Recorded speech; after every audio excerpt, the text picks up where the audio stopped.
Bismillahirrahmanirrahim. Assalamualaikum warahmatullahi wabarakatuh. Saya Eko Nurdiana, mahasiswi Institut Ilmu Al-Quran Jakarta, Fakultas Usuluddin dan Dakwah, Prodi Ilmu Al-Quran dan Tafsir.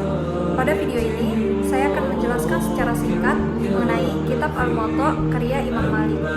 Nah, untuk penjelasan singkatnya, mari simak video ini baik-baik ya. Kita akan membahas mengenai biografi Imam Malik. Beliau memiliki nama lengkap Al-Imam Abu Abdillah Malik bin Anas bin Malik bin Abi Amir bin Umar bin Al-Haris bin Ghaiman bin Husail bin Amr bin Al-Haris Al-Asbahi Al-Madani. Beliau lahir di Madinah pada tahun 93 Hijriah atau 712 Masehi. Beliau berasal dari keturunan bangsa Arab dari desa Dhu Asbah, sebuah desa di pinggiran kota Himyar, wilayah Yaman. Imam Malik wafat pada tahun 179 Hijriah. Ayahnya, Anas bin Malik, adalah seorang perawi hadis, sedangkan kakeknya Abu Amir termasuk ulama tabi'in yang banyak meriwayatkan hadis. Dalam perjalanan ilmiahnya, Imam Malik belajar kepada lebih dari 900 ulama, terdiri dari 300 tabi'in dan 600 tabi'ut tabi'in. Di antara guru-guru yang terkenal adalah Robi'ah Ar-Ra'i, Ibnu Syihab Az-Zuhri, dan Nafi Maula Ibnu Umar. Murid-murid Imam Malik yang mengambil hadis dari beliau adalah Imam Syafi'i, Muhammad bin Hasan Al-Syaibani, dan Ibnu Al-Mubarak. Seluruh ahli ilmu sepakat bahwa buah karya terbaik Imam Malik adalah kitabnya yang diberi nama Al-Muwatta. Namun, kitab ini bukanlah satu-satunya karya dari Imam Malik. Beberapa karya lainnya yaitu Risalah fil Qadar, Kitab fil Nujum, Risalah fil Fatwa, Risalah fil Adab wal Mawa'id, At-Tafsir li Gharibil Quran, Risalah fi Ijma' al-Madinah. Mengenai latar belakang dan penamaan kitab Al-Muwatta. Penyusunan Al-Muwatta bermula dari permintaan Khalifah Abu Ja'far Al-Mansur agar Imam Malik menyusun kitab hukum Islam sebagai rujukan negara. Namun, Imam Malik menolak menjadikannya hukum tunggal karena perbedaan praktik Islam di berbagai wilayah.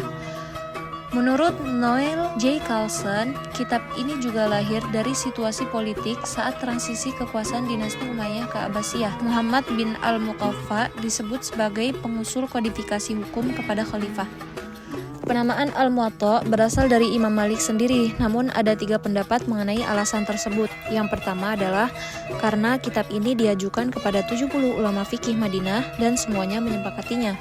Imam Malik berkata, "Aku mengajukan kitabku ini kepada 70 ahli fikih Madinah. Mereka semua setuju denganku atas kitab tersebut, maka aku namai dengan Muwatta." Kemudian yang kedua, karena kitab ini memudahkan umat Islam dalam memahami dan mengamalkan agama. Yang ketiga, karena kitab ini merupakan penyempurna dari karya-karya fikih sebelumnya. Kemudian, identifikasi dan sistematika kitab Al-Muwatta.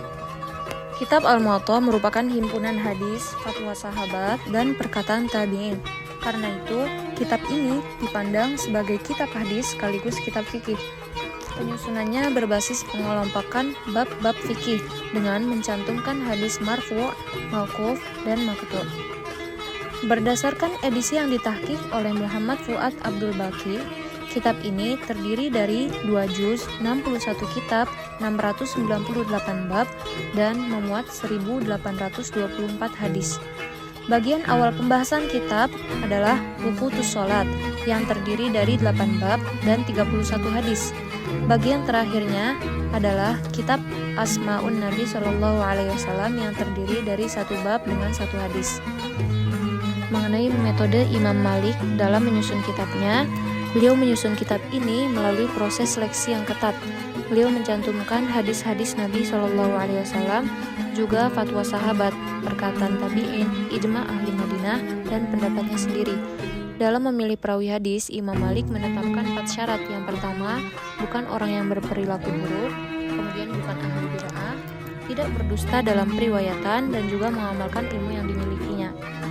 Penyusunan kitab ini memakan waktu lebih dari 40 tahun dan terus direvisi hingga menghasilkan naskah yang matang. Imam Malik mengumpulkan hadis dari sekitar 900 guru, lalu menyeleksinya secara ketat agar tidak terjadi pengulangan. Hasilnya adalah kitab Muwatta dalam versi final yang ringkas namun padat. Karena banyak revisi, muncullah berbagai versi Al-Muwatta. Menurut As-Suyuti, ada 14 versi yang populer, diantaranya versi Yahya bin Yahya Al-Masmudi Al-Andalusi, kemudian Ibnu Wahab, Ibnu Bukair, Abu Mus'ab, Ahmad Az-Zuhri, dan lainnya. Versi-versi ini menyebar luas ke berbagai wilayah dan menjadi rujukan penting dalam mazhab Maliki. Para ulama memberikan penghargaan tinggi terhadap kitab Al-Muwatta.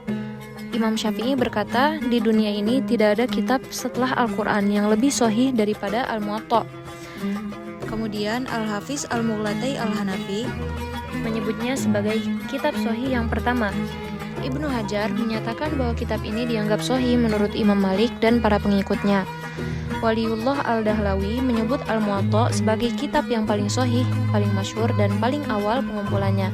Namun, para ulama abad keempat Hijriah dan setelahnya sepakat bahwa Sahih Al-Bukhari menempati posisi sebagai kitab hadis paling sahih setelah Al-Quran. Salah satu hadis dalam kitab Al-Muwatta berbunyi, An Nafi'in an Abdillah bin Umar anna Rasulullah sallallahu alaihi wasallam qala as-siwaku mataharatun lil fami mardatun lirabbi. Dari Nafi, dari Abdullah bin Umar, bahwa Rasulullah Shallallahu Alaihi Wasallam bersabda, bersiwak itu menyucikan mulut dan mendatangkan keridhaan Allah. Hadis ini menunjukkan pentingnya menjaga kebersihan mulut dengan bersiwak, yang merupakan salah satu sunnah Rasulullah Shallallahu Alaihi Wasallam.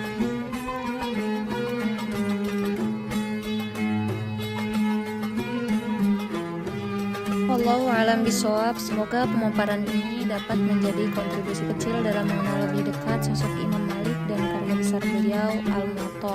Sekian, semoga bermanfaat. Kurang dan lebihnya mohon maaf. Wassalamualaikum warahmatullahi wabarakatuh. Jangan lupa subscribe, like, share, and comment.